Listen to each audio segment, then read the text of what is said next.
தோல்ல துண்டு, கால்ல ரப்பர் செருப்பு. என்னங்க அப்படி ட்ரெஸ் பண்ணாலும் திட்டுறீங்க, இப்படி ட்ரெஸ் பண்ணாலும் Shut up. இதெல்லாம் சட்டு சப்பையா? அழகா ஒரு பேண்ட் ஷர்ட் போட்டு வர தெரியாது? இதுக்கு முன்னால எங்க வேலை செஞ்சீங்க? பாம்பேல. என்ன வேலை? மெக்கானிக். எந்த கம்பெனி? ராமோஜி ராஜராவ் ஜிஜாபாய் கம்பெனி. போதும். ஏன் கம்பெனிலயும் நீங்க அதே வேலை தான் செய்ய போறீங்க.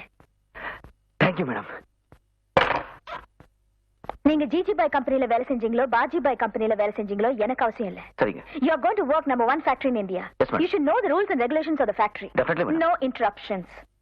Number 1, timing is very important. If you come 1 minute late, you'll be suspended for 1 week. Number 2, neatly ironed khaki uniform. இந்த ஷூக்குள்ள பேண்ட் போடுறது, கண்டக்டர் பேக், கணக்குப்புள்ள பேக், கதர் சட்டை, பட்டை இதெல்லாம் எனக்கு பிடிக்காது. Number 3, ஃபேக்டரியில எந்த மிஷினும் கெட்டு போகாம பாத்துக்கணும். அப்படி ஏதாவது கெட்டு போச்சுன்னா நீங்க தான் பொறுப்பு. Number 4, ஃபேக்டரியில அனாவசியமா பேசுறது, சிரிக்கிறது, அரட்டை அடிக்கிறது, தம் அடிக்கிறது இதெல்லாம் வச்சு கூடாது. புரிஞ்சுதா? புரிஞ்சது. என் பிஏ கிட்ட போய் அப்பாயின்மெண்ட்